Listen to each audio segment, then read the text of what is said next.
Good morning. Today is Tuesday, April 20th of the year 2020, and my name is Pamela French. I am the Chief Empowerment Officer of Authentic Relating Ottawa, and also my cat is trying to bite me right now. He's upset that he's not getting cuddle time. He will after this video. As a side note, I wanted to share with you, I find it really interesting in looking at these videos when I post them on YouTube. I noticed that I have a tendency to lean to one side with my head. And I remember going to an exhibit at Burning Man where it demonstrated that most of us do have a tendency to lean to one side. And so I thought that was really interesting. So I'm going to practice leaning to this side today and more often. Feels good to stretch. What I wanted to share with you today in this coffee contemplation is a concept of internal and external referencing. Because that's been coming up so much for me lately, and when I look at what's happening in the experiences of those that I'm communicating with and connecting with. And basically what it means is external referencing is when we look to the world outside of us to give us feedback about who we are and how we're doing. So if we're feeling externally referenced, then we might look to our job title or how much money we're making or how many relationships we have in our lives, or whether or not we have a partnership, and if that partner is speaking our love languages back to us, those types of things to let us know that we're doing okay, and that we're succeeding or on the right track. Or we might use those external reference points to feel good about ourselves. An internal reference point is something that we generate ourselves. It's determining who we are and taking actions and behaving from that place, regardless of what the external world responds to you. And neither one in extreme can be run on its own. It's good for us to be a mixture of internal and externally referenced, but to notice where our own personal balance is right now. So what this might look like, or what I'm seeing it look like anyways, in community, in our friendship circles, in our ways of getting social interaction.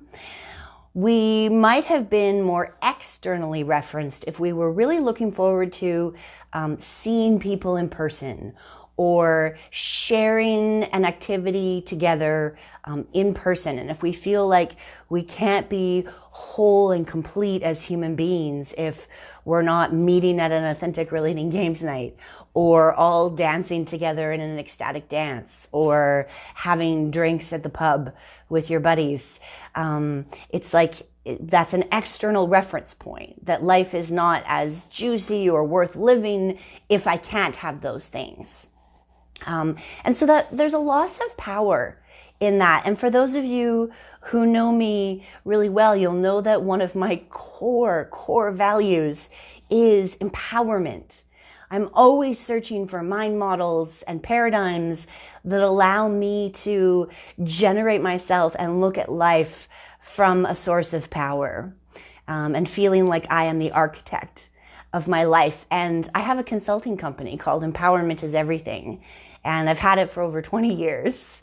And empowerment is huge for me. I love the study of empowerment, and I love working with people to help them discover their own source of power and to operate their lives from that place.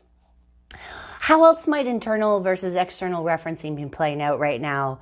We might be sheltering in place with loved ones and spending more time with them than we normally do. And so there might be more opportunity to look for external feedback from them. Are they consistently speaking our love languages? So for instance, feeling like my husband loves me if, if he's saying words of appreciation, or if he's giving me lots of physical touch, or if there are words of affirmation in there often. And that is still externally referencing, to know that ourselves as a loving, amazing partner, only if these things are coming from people outside of us. An internal reference point might be to generate ourselves as a loving, amazing partner, and be like, how would a loving, amazing partner behave right now? What would I offer to others as that person? So that's an example of internal versus external referencing in the relationships that we might be sheltering in place with right now. And it also applies at work. In fact, it's very important at work. And this is where the conversation around authenticity arises. Authenticity, Dr. Gabor Mate's definition, is the ability or the awareness to know oneself, one's feelings, one's needs, one's wants.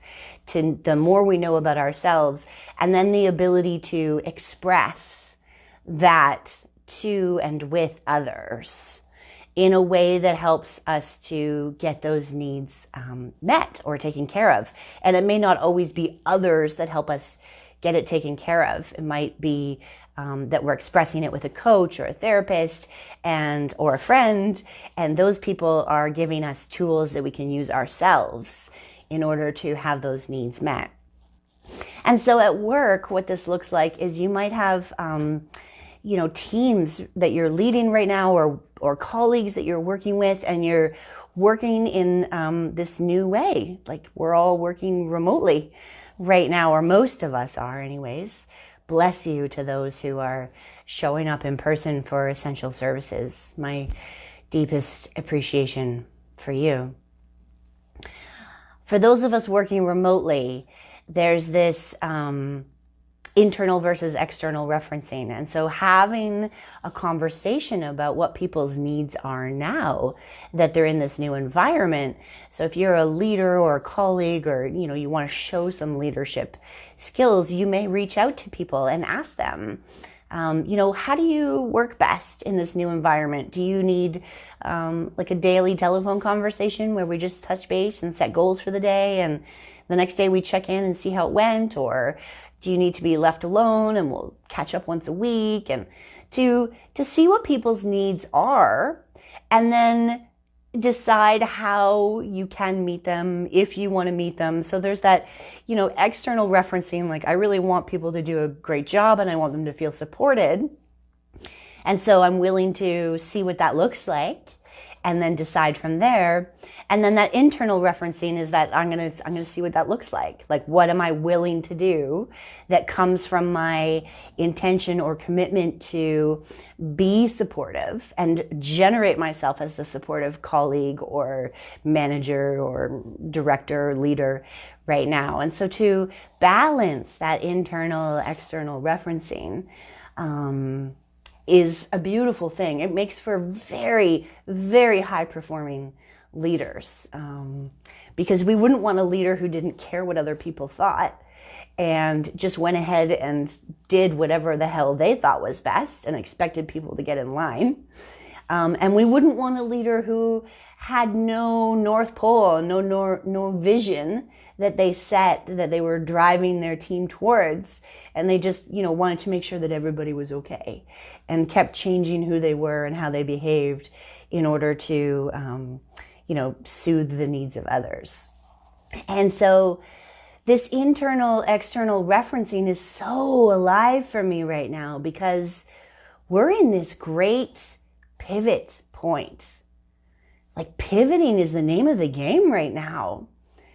There are so many things that we were so comfortable with and so familiar to that are no longer available to us. And so it's bringing up all of these ways in which we were externally referenced, and those external factors are removed, and generating this possibility of, how can I internally reference, and how can I generate myself and my life experience to be rewarding, fulfilling and satisfying. And that's where I come in. It's one of my favorite things to work with people one-on-one as your coach to help you discover where your internal source of power is, where you want to generate yourself and how and who you want to generate yourself as. And then what kind of inspired actions come from that way of being that you've chosen. Inspired, the root word is in spirit, to be in alignment with our spiritual selves and our human selves in our behaviors and our actions and our thoughts and our words and our deeds. And let me tell you, when you feel aligned with all of those things and you're behaving from that place, life is fun. And I would love for you to experience a taste of that. So if you're feeling stuck or overwhelmed or maybe set in a position of hopelessness, like, oh my gosh, it's been 5 weeks of sheltering in place with, these people, and I can't imagine going on much longer. It can shift. It can shift so quickly, I promise you. And if you're open and willing to have an honest and authentic conversation with me, I would love to help you experience that shift. So please feel free to reach out by private message and we'll set up a time to meet. Until then, I hope you have a wonderful day being curious about where you're internally and externally referencing, and maybe what external references have been removed from your life right now and what that feels like, and how you may want to transform the nourishment and validation and acknowledgement that you used to get from those things into an internal reference, how you will generate those things anew for yourself in the current circumstances and beyond. Have a wonderful day.